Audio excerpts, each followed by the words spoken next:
Top of the morning, Washington Commanders Nation. It's your boy Rio Robinson back with the latest and greatest on the Rambling with Rio YouTube channel, where we ramble about the Washington Commanders. Today is Monday, April 15th. Get the countdown started, baby. We are 10 days away.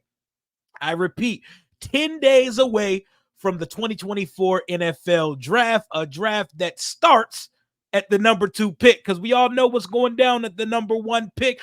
Our Washington Commanders hold the 2nd pick in the NFL draft, and we have reached the conclusion of draft season. This is finality week when it comes to the NFL draft. This is get your board set and get your final meetings out the way week. And today is Jayden Daniels is in town day. Jayden Daniels will be on campus. He will be at the team facilities going into Tuesday. So we got Jayden Daniels up for Monday, Tuesday. I believe Drake May up for Tuesday, Wednesday, and we have JJ McCarthy coming in on Wednesday. And I think it was by design that Washington gets the last crack at the quarterbacks. It has to be by design. Adam Peters has shown us nothing so far but that he's a man of process. He's a man of turning over every stone, and he's a man that has a plan in everything that he does, just like the ownership group. Very pragmatic in his approach. It is by design that Washington gets the final meetings with Jayden Daniels, Drake May, and JJ McCarthy. So by Wednesday, we will be done with in-person meetings. I believe we can still meet with prospects via Zoom for the remainder of top 30s for the rest of the week. Then after that, boom, we are here. Next week is NFL draft week. I cannot wait. Everybody is expecting Jayden Daniels to be the pick for Washington. I am totally fine with Jayden Daniels being the pick, but I'm also totally fine if we go with the other guy as well. I don't want to put all my eggs in one basket, so I will wait till the corny-ass commissioner steps up to the podium and says, Jayden Daniels, quarterback, Louisiana State University. I will wait until then to get super excited, but I'm excited regardless because we are getting a franchise transcending player. We're getting the most important position in all sports wrapped up with our first pick, and then we can actually get to drafting because the draft starts for us after we make this selection. But everything pushes forward to how do we develop and build a winner around this quarterback? We need to protect the investment. We need a defense that's not going to require the quarterback having to win shootouts every week. And we need sustainable, prolific weapons for the quarterback. And having star wide receivers has greatly benefited a bunch of young quarterbacks in this league. Literally, the only quarterback in this league that is star receiver proof is Patrick Mahomes because he won before and after Tyreek Hill. Remember when everybody thought everything was going to come crashing in and Patrick Mahomes and the Chiefs would receive epic levels of humble pie after Tyreek Hill left? Oh, Mahomes lost his best weapon. He's not going to be able to do anything. Well, guess what? He just went back to back with ass receivers, with Poo-Poo Smith-Schuster, Marquez Valdez-Scantling, Rashee Rice, the speed racer. That's who he's winning Super Bowls with. But don't think that that's normal, what Patrick Mahomes does. He is a 1 in a million, once in a generation, once ever type of talent at the quarterback position. And just because he's winning without good wide receivers does not mean your quarterback's going to do the same. When I think of team building, you want to do all that you can to provide your young quarterback with the weapons at his disposal so he does not have to go out and be Superman all the time. Let's say Jayden Daniels is the pick. Let's just assume in this video, Jayden Daniels is the pick at number 2. We know he has game-changing ability to bust it open with his legs, to take it 0 to 100, 60 yards down the field for a touchdown at any time if a play breaks down, or even in a QB-designed run play. But is Terry McLaurin enough in the receiving game for Washington to have a prolific passing attack under Cliff Kingsbury. I like to go back to Cliff Kingsbury's first draft in Arizona. Not saying Cliff Kingsbury's running the draft room here, or we will even pull an approach like they did. He drafted 3 receivers with Fitzgerald on that roster already. He drafted 3 receivers in his first draft there. Washington has hella picks. We have 6 inside the top 100, 9 picks total, and we still have top 4 cap space in the league, despite the fact that we signed 100 players this offseason. Every time I've seen a young quarterback get a star receiver added to the fray, it has positively affected his career. I'm looking at what Stephon Diggs did for Josh Allen. Guess what? Stephon Diggs was now traded to Houston. He's at a different part of his career now, but he still has star power. He's going out there with CJ Stroud to give him veteran moxie. Is he a bit of a diva? Yes, I think he's more diva than a locker room cancer. He will produce on Sundays if the ball is thrown to him. I looked at what Jamar Chase did for Joe Burrow, a guy he played with, cooked, and won a national championship at LSU. Burrow really hit his stride once Jamar Chase got on the roster. I look at how Kyler, his game significantly went north on the trajectory scale once DeAndre Hopkins was added to that roster. Now DeAndre Hopkins gets to help out a guy like Will Levis in Tennessee. And while D-Hop has lost a step or two, he's still a dog. We still seen games last year where he had 3 touchdowns. So that is significantly going to help a guy like Will Levis. But the transaction that most directly correlates to the wide receiver helping a young quarterback pipeline is the Philadelphia Eagles trading for a good friend of Jalen Hurts, A.J. Brown, a couple years ago. Jalen Hurts goes from a guy who people like myself and a lot of people league-wide had no idea if he could even pass the football. Could this guy throw the ball at an NFL level to MVP candidate, outplays Patrick Mahomes in the Super Bowl, bona fide superstar, $260 million quarterback. In one offseason, the one trade of A.J. Brown from Tennessee took Jalen Hurts from a Tim Tebow looking motherfucker to a bona fide superstar, $260 million quarterback in one offseason. And I see a move that's out there that Washington could pull off that's very similar to A.J. Brown to Philadelphia. You know, Jalen Hurts and A.J. Brown already had that connection, that bond, that friendship.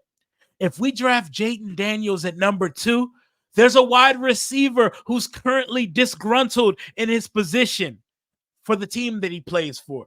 He plays for the team that was runner-up in the Super Bowl, the San Francisco 49ers. I am talking about Brandon Aiyuk, second team All-Pro wide receiver from the San Francisco 49ers, who played his college ball at Arizona State with possible number 2 overall pick, Jayden Daniels. Jayden Daniels has word for word said, Brandon Aiyuk is my best friend in the league right now. That was my boy at Arizona State. Jayden Daniels was responsible for getting Brandon Aiyuk the ball enough to make him a first-round pick in the NFL draft 4 years ago.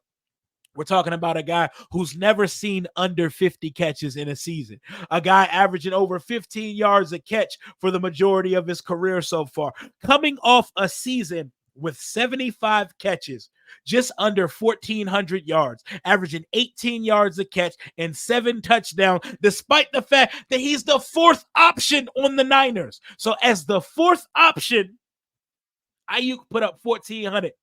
Just about 80 catches, 18 yards a catch, and 7 touchdowns. The year before, 78 catches, 1,000 yards, 13 yards a catch, 8 touchdowns. He's doing this as the 4th option. And to those saying, he's their number 1 receiver, how's he the 4th option? Listen to me. Christian McCaffrey, the weapon of all weapons, option numero 1. George Kittle, the tight end, superstar, bona fide, all-pro, all-world tight end, option number 2. Ultimate Swiss Army knife, versatile receiver, Debo Samuels, big bag receiver. He already got a big contract. Option number 3, Brandon Aiyuk is their best receiver and is somehow option number 4 in the Kyle Shanahan offense. And he wants to go to a place where he's featured. I'm not mad at that. That does not make him a diva. That does not make him a dickhead, even though I'll take some of that diva dickheadedness on this roster. You know where I stand. The roster needs some of that. But that's not even Brandon Aiyuk. He's a quiet, all I care about is football type guy. But one, he wants a bag. There's a lot of bags going around in San Francisco. There's a Bosa bag, there's the Debo bag, the George Kittle bag, the Christian McCaffrey bag. There's too many chefs in the kitchen when it comes to getting a bag in San Francisco. So he wants to go somewhere where he's valued. He wants to go somewhere where he's treated like a number 1 receiver. Well, come on down to Washington. We have one good wide receiver on the roster. His name is Scary Terry McLaurin, and Brandon Aiyuk and Terry can be co-number 1s. We're talking about a very productive second-team All-Pro receiver. Put him on the outside opposite Terry. Put Jahan in the slot, and we can figure out the rest with the De'Ami Browns, the Mitchell Tinsley, Jamison Crowders of the world. You can even still take a guy later in the draft and pick up some guys in free agency that know the offense. But we picked up guys like Alameda Zaccheaus. We're running an air raid offense. Well, allegedly, put it quote unquote, because Cliff Kingsbury no longer wants to identify as the air raid, but let's call a spade a spade. It is the air raid offense. The air raid offense is designed to attack every blade of grass and make your defense have to account for every part of the field. It features a lot of 3, 4, 5 receiver sets. Washington desperately needs another receiver. You can sit there and say, man, maybe De'Ami turns it around with new coaching. Jahan's going to bounce back. I have no evidence that either of that is going to happen. So I need a boundary guy opposite Terry McLaurin. Brandon Aiyuk is still young. Terry McLaurin is pushing 30 years old with another 2 years remaining on his contract. Give Brandon Aiyuk a bag because we're not really paying anybody right now. Nobody has a long-term deal from this squad. This is a guy that Adam Peters knows. Adam Peters has been the assistant general manager in San Francisco. If there's any guy that knows everything you're going to get out of Brandon Aiyuk, it's one of the guys that helped draft him, Adam Peters. I see no better fit for Brandon Aiyuk than the Washington Commanders. I see the Ravens are interested. I see the Steelers are interested. He knows the guy that we may be drafting at number 2. He knows the GM of the team because he helped draft him. And we're in a situation where he will be one of the featured guys. He will be the first guy to receive a real bag, like a bag from Adam Peters and company here in DC, meaning he would be one of the linchpin faces of the rebuild and recalibration of Washington. And just like it worked out for Philadelphia with Jalen Hurts, Jayden Daniels would get to start his career in Washington with a guy that he knows, a superstar, and 2 bona fide number 1 receivers on the outside, and possibly a upper echelon slot receiver if Jahan Dotson transcends into that once he's put in the slot, because I have no more interest in seeing Jahan Dotson lined up on the outside. I don't think he has the play strength or route running ability to be on the outside. Put his ass on the inside. But Brandon Aiyuk to DC makes a lot of sense to me. And while he hasn't officially demanded or requested a trade yet, we're at that part of the offseason where him and the 49ers are playing trade request roulette, where people are saying he requested a trade. His agent's coming out and saying, no, we didn't request a trade. You know how the optics go. He unfollowed the 49ers on social media, and with the way that the younger generation works, unfollowing your team is the new album rollout for I'm demanding a trade. If you don't know what an album rollout is, it's when a musical artist was going to drop an album, they would do things to breadcrumb and and bring fans with them along the way before the album comes out.